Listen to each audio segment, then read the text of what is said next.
میرا نام عمران ہے اور آپ سن رہے ہیں میری سوچ. آپ میری ایک سائٹ پہ یہ دو کتابیں دیکھ رہے ہیں پڑھی ہوئی. میرا یہ خیال تھا کہ آج میں ان دو کتابوں پر جو میرے حساب سے انڈیا اور پاکستان کی تاریخ کے اندر ایک بہت بڑی جگہ رکھتی ہیں, انڈیا اور پاکستان کی تاریخ کو اور سوسائٹی کو شروع سے سمجھنے کے لیے یہ دونوں کتابیں بہت زیادہ ضروری ہیں. میں ان کتابوں کے بارے میں اور اس سے جو ہمیں تاریخ سمجھ آتی ہے ان کے اوپر بات کرنا چاہتا تھا آج. مگر پاکستان میں عید کے فوراً بعد دو ایسے واقعات ہوئے جن پہ میں سمجھتا ہوں کہ بات کرنا انتہائی ضروری ہے.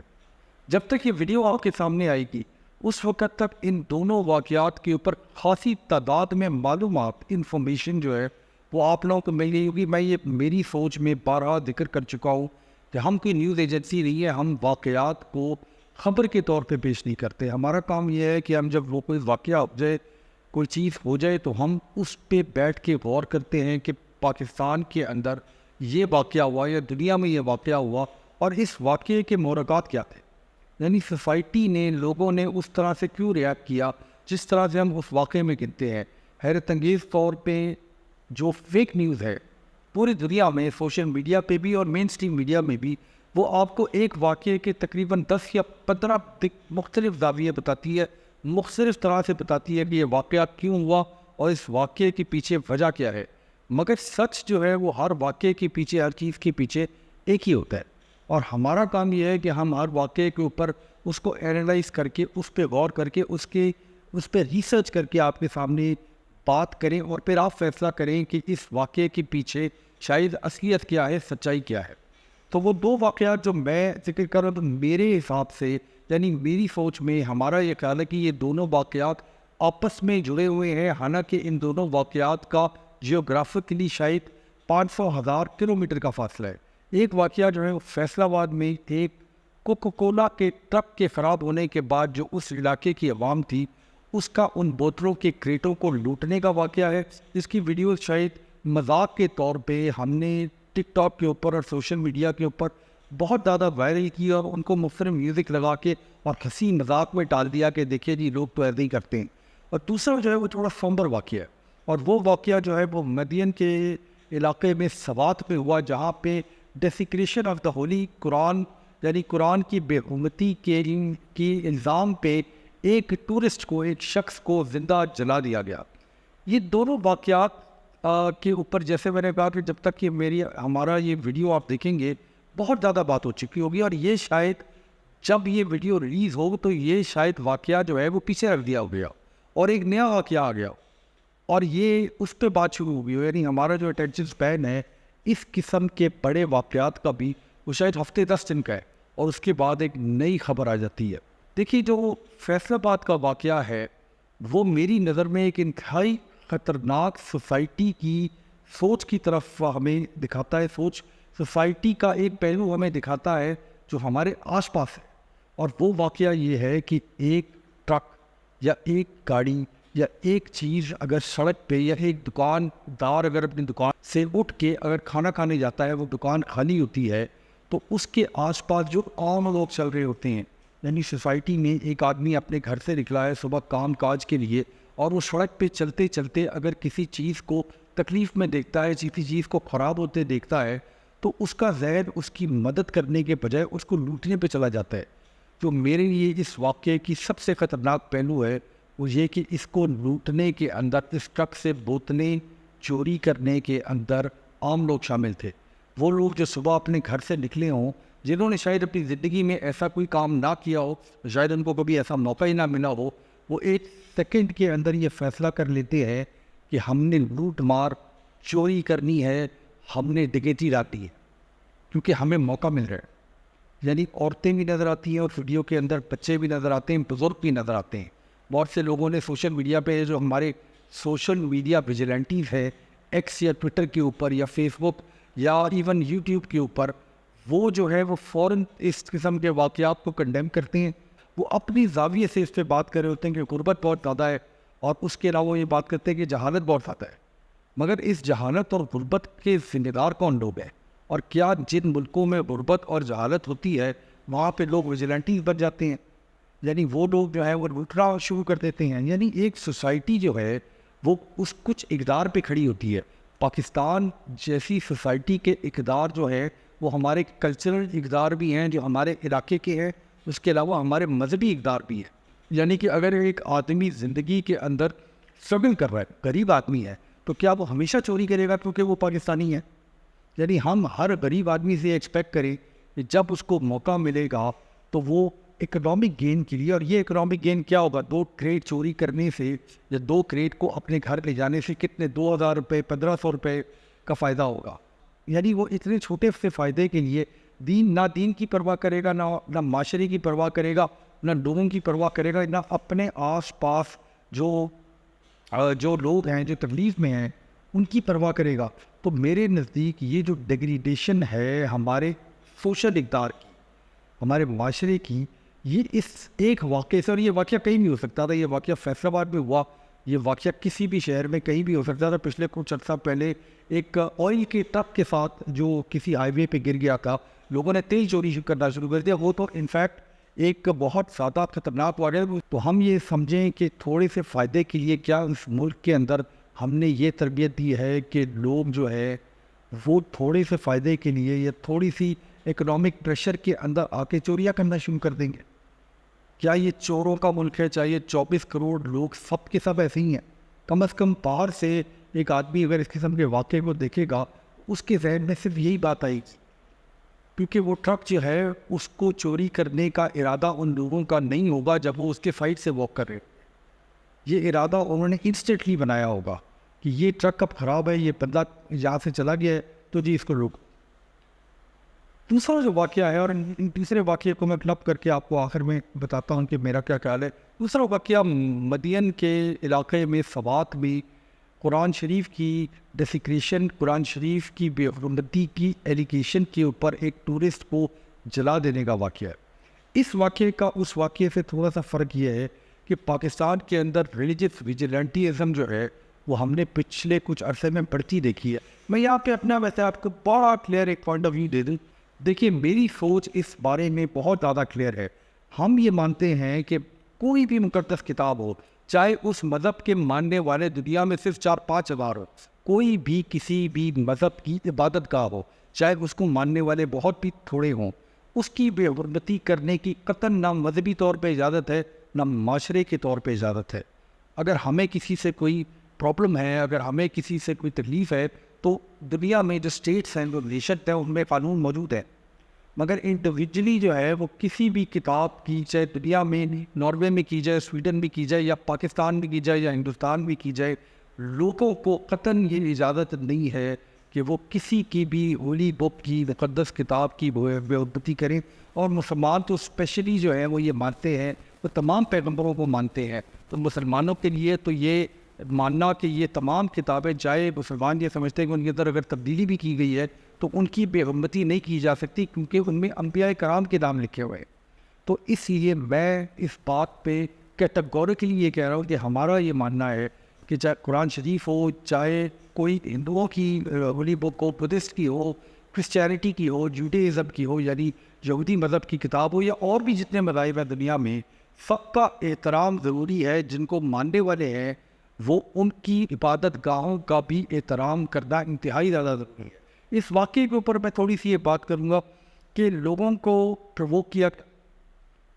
ہی ہوتے ہیں لوگ. یعنی ایک ایلیگیشن لگائی گئی ایک شخص کے اوپر، اگر وہ ایلیگیشن صحیح تھی تو پاکستان کے قانون کے اندر سزا موجود ہے. وہ سزا ٹھیک ہے یا نہیں ہے اس پہ بحث کرنا اس وقت ضروری نہیں ہے. ایک قانون ہے، جس طرح سڑک پہ سگنل توڑنے کی ایک سزا موجود ہے، اسی طرح قرآن شریف یا ہولی بک کی ڈیسیکریشن کی یا بے حرمتی کی ایک سزا بلاسفیمی کی موجود ہے. اس کو بہت زیادہ بحث ہے ملک کے اندر کہ یہ سزا ٹھیک ہے کہ نہیں ہے، اس کو ہونا چاہیے کہ نہیں ہونا چاہیے. مگر چونکہ وہ قانون میں لکھی ہوئی ہے تو ایک سزا موجود ہے. کسی بھی شخص پہ الزام ہو بے حرمتی کا تو اس کو پولیس کے حوالے کرنا چاہیے. کوئی شخص ویسے کوئی سگنل بھی توڑے تو وہ ٹیکنیکلی قانون توڑا ہے، اس کو بھی پولیس کے حوالے کرنا چاہیے. یعنی مقصد کہنے کا یہ ہے کہ پاکستان کے اندر اگر ہم لا ابائڈنگ سٹیزن تھے تو جب بھی ہم قانون کو توڑتے ہوئے کسی کو دیکھتے تو ہم اس کو پولیس کے حوالے کرتے، چاہے وہ قانون چھوٹی مقدار میں توڑا جائے، چاہے وہ قانون کس طرح سے توڑا جائے. یہاں پہ ہوا یہ کہ اس کو بجائے پولیس کے حوالے کرنے کی، اگر اس پہ ایلیگیشن تھی ایک بلکہ اس کو پولیس کے حوالے بھی کیا گیا، مگر اس کے بعد جو اس علاقے کے لوگ تھے انہوں نے یہ سوچا کہ ہم جو ہے وہ موب جسٹس کی طرف، یہ موب جسٹس جو ہے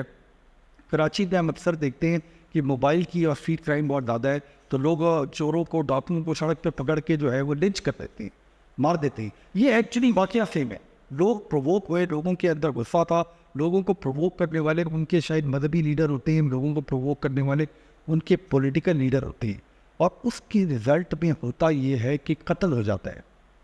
یہ جو قتل ہو جاتا ہے، یہ جو لوگ، عام لوگ اپنے گھروں میں رہنے والے، جو اس قتل کو کرنے کے بعد اپنے گھر میں جا کے سو جائیں گے یا اپنے گھر میں جا کے رہنا شروع کر دیں گے، مجھے یہ سمجھ نہیں آتا کہ اس قسم کی جسٹس کی، جو موب جسٹس ہے، اس کی کیا جسٹیفیکیشن ہے۔ یعنی ہم اپنے معاشرے کے اندر اس قسم کے واقعات کو جو یہ لوگ کرتے ہیں، یعنی جن لوگوں نے وہ کوک کے کریٹ اٹھائے اور جن عام لوگوں نے اس شخص کو زندہ جلا دیا، ان کے پاس اس کی کیا جسٹیفیکیشن ہے؟ کیا ایسا ہماری سوچ کے اندر چیز آ گئی ہے کہ ہم اس قسم کے واقعے کو کرنے سے پہلے سوچتے بھی نہیں ہے کہ ہم کرنے کیا جا رہے ہیں؟ یعنی اگر اس شخص کو جس نے قرآن شریف کی بے حرمتی کی، اگر وہ ثابت ہو جاتا اور اس کو چونکہ پاکستان کے پینل کوڈ کے اندر سزائے موت لکھی ہوئی ہے، تو اس کو سزائے موت کوئی عدالت بھی دے دیتی، تو وہاں پہ ایک جسٹس کا ہو جاتی۔ قانون صحیح ہے یا غلط ہے، میں اس سے قطع نظر یہ بات کر رہا ہوں،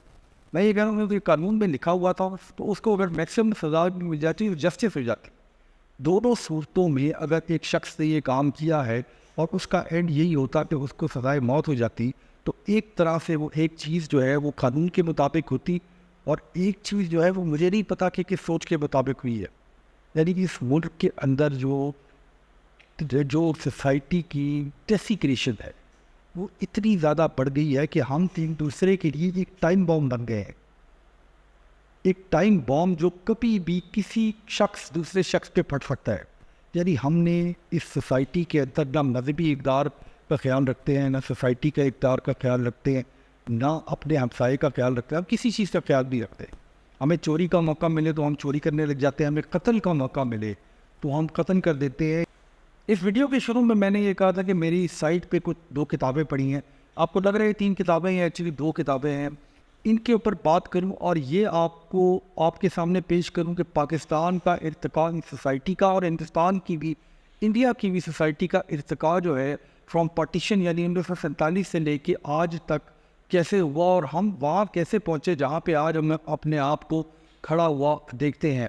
پہلی جو کتاب ہے جو اوپر پڑھی ہے، خوشونت سنگھ صاحب کی کتاب ہے۔ خوشونت سنگھ جو ہے وہ ہندوستان کے بہت مشہور رائٹر، جرنلسٹ گزرے ہیں، ان کی وفات ہو گئی ہے۔ دوسری کتاب جو ہے وہ عمر قریشی صاحب کی کتاب ہے، جو پاکستان کے ایک مشہور کرکٹ کامنٹیٹر تھے۔ یہ دونوں کتاب جو ہیں یہ آٹو بایوگرافیز ہیں، یعنی وہ کتابیں جو سوانح عمری ہے جو انہوں نے اپنی زندگی کے اوپر لکھی۔ میں نے پاکستان کی ہسٹری کو بہت تفصیل سے پڑھا ہے، میں یہ سمجھتا ہوں کہ پاکستان کی تاریخ پہ بہت زیادہ اب اسپیشلی لکھا جا رہا ہے۔ بہت مشہور ایکیڈیمکس بھی پاکستان کی تاریخ پہ ریسرچ کر کے لکھتے ہیں۔ عائشہ جلال جو ہے وہ پاکستان کی بہت ایمیننٹ ہسٹورین ہے، ان کی کتابیں اگر آپ کو موقع ملے آپ ضرور پڑھیں۔ اس کے علاوہ بہت سے پولیٹیکل لیڈرز، بہت سارے بیوروکریٹس کی ریٹائرمنٹ کے بعد بڑی بڑی کتابیں لکھتے ہیں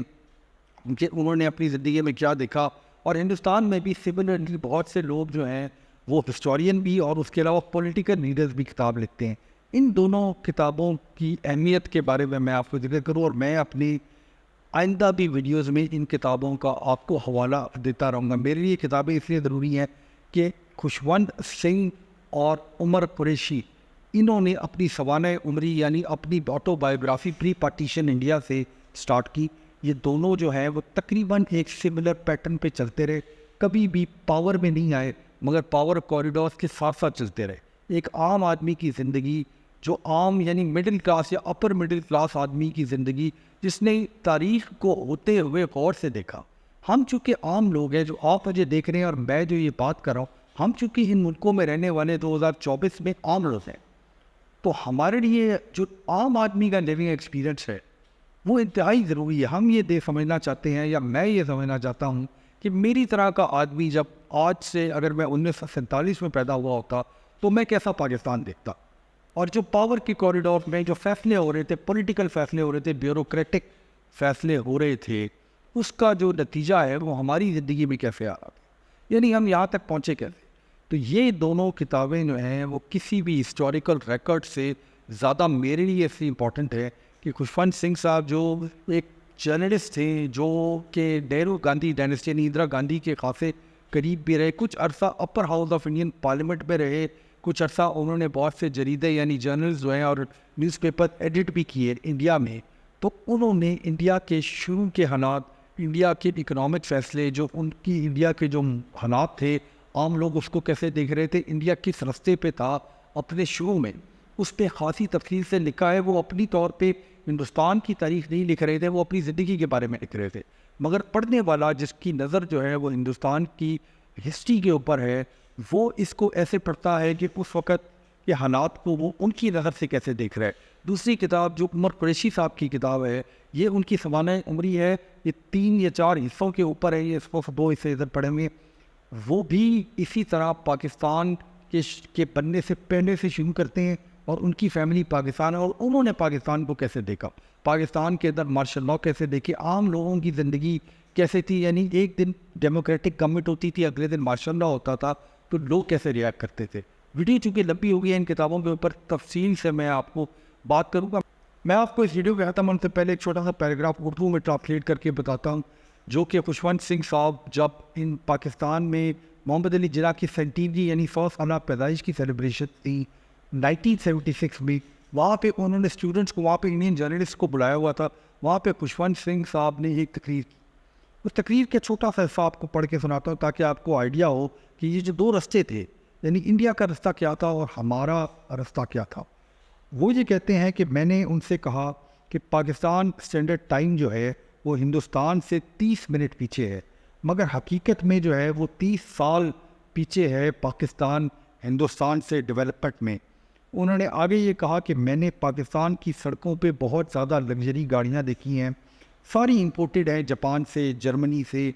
انگلینڈ سے، یونائٹڈ اسٹیٹس آف امریکہ سے، مگر ایک بھی گاڑی پاکستان میں مینوفیکچرڈ نظر نہیں آتی. انڈیا میں فورن گاڑیاں، فورن لگژری گاڑیاں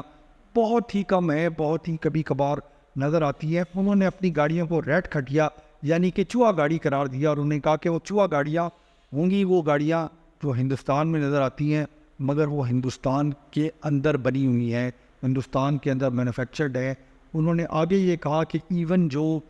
ماچس کی ڈبیا ہے اور جو ٹوائلٹ پیپر ہے ان کے ہوٹل کے کمرے میں، وہ بھی چائنا میں مینوفیکچر ہوا ہے. وہ یہ کہتے ہیں کہ پاکستان کے لوگ کلر ٹی وی خریدنے کی بات کرتے ہیں، کلر ٹی وی کے اندر جو ہے وہ کلر ٹی وی ہر گھر میں چاہتے ہیں، مگر وہ اپنے سمپل آئٹم جو ہیں یعنی کہ ایک بائیسائیکل، ایک سائیکل بھی اپنے ملک میں نہیں بنا سکتے. یہ جو پیراگراف ہے ان کی کتاب، ان کی سوانح عمری کے آخر میں پاکستان کے چیپٹر میں یہ لکھا ہوا ہے. اس سے جو ہے وہ ہمیں یہ سمجھ آتی ہے کہ یہ جو رستہ ہوتا ہے، جو ملک لیتے ہیں، وہ راستے آپ کو کہاں لے کے چلتے ہیں. یعنی ایک انسان کی زندگی تو چلو 50 سال ہوتی ہے، ایک سوسائٹی کی زندگی جو ہے اس کو بننے میں، سوسائٹی کو یہاں پہنچنے میں ٹائم لگتا ہے. ہم نے اپنی اکنامک فیصلوں کی وجہ سے ہم نے اتنی زیادہ اپنی سسٹم کے اندر، اتنی زیادہ اپنی سوچ کے اندر تباہی لے کر آ گئے ہیں کہ پاکستان میں اب بوتلوں کے ٹرکوں کو لوٹا جا رہا ہے اور لوگوں کو زندہ جلایا جا رہا ہے. میں یہ نہیں کہتا کہ ہندوستان کے اندر اس طرح کے واقعات نہیں ہیں. کاؤ ویجیلنٹلزم جو ہے اس کے اوپر ہم اکثر پڑھتے ہیں، یعنی ہندوستان کے اندر بھی یہ ریلیجس فرور جو ہے یہ انتہائی تیزی سے بڑھ رہا ہے. ان دونوں ملکوں کے لوگوں کی ان حرکتوں کا نتیجہ جو ہے وہ دنیا بھی دیکھ رہی ہے اور وہ ہم بھی بھگتیں گے.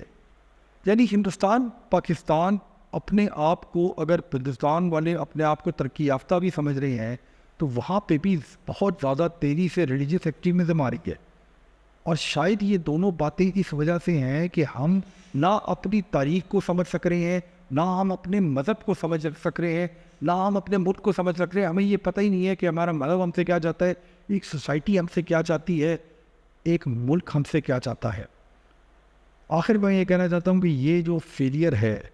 یہ ہم سب کا فیلئر ہے. سب سے پہلے یہ فیلئر ان لوگوں کا ہے جنہوں نے ان لوگوں کی تربیت کی، جنہوں نے بوتلیں چوری کی، جنہوں نے اس آدمی کو زندہ جلائے، ان کے والدین کا فیلئر ہے. تیسرا فیلئر جو ہے وہ پاکستان کے ایجوکیشن سسٹم کا ہے. جن استادوں نے ان لوگوں کو تربیت دی, یہ ان کا بہت بڑا فیلئر ہے کہ انہوں نے اس قسم کے لوگ پیدا کیے. پاکستان میں بھی 5-6 جماعتیں تو تقریباً ہر آدمی ہی پڑھا ہوئے, اور یہ واقعہ ویسے فیصل آباد میں ہوا ہے جو پاکستان کا ایک صنعتی شہر ہے, جہاں پہ جنرلی جو ہے وہ لوگوں کی انکم زیادہ ہے باقی ملک کے حساب سے. جن لوگوں کو, کیونکہ یہ سینٹرل پنجاب کا ایک بڑا امپورٹنٹ انڈسٹریل شہر ہے, تو پاکستان تو ان لوگوں کا فیلئر ہے جنہوں نے ان کو پڑھایا, تعلیم دی.